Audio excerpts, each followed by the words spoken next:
బాబాయ్ వాళ్ళు చచ్చిపోయి అనుకుని పోయినాట ముసైతాను చచ్చిన నిలిపోయినాకు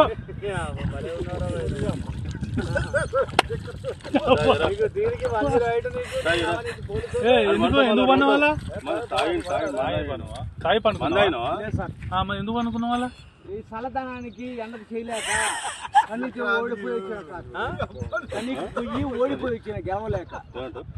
ఏం చేసావు 10 రోజుల నుంచి గణేట్ చేత నాతో గట్టించి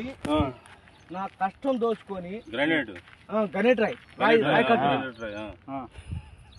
నాకు అంటే డబ్బులు ఇచ్చారు కానీ శ్రమ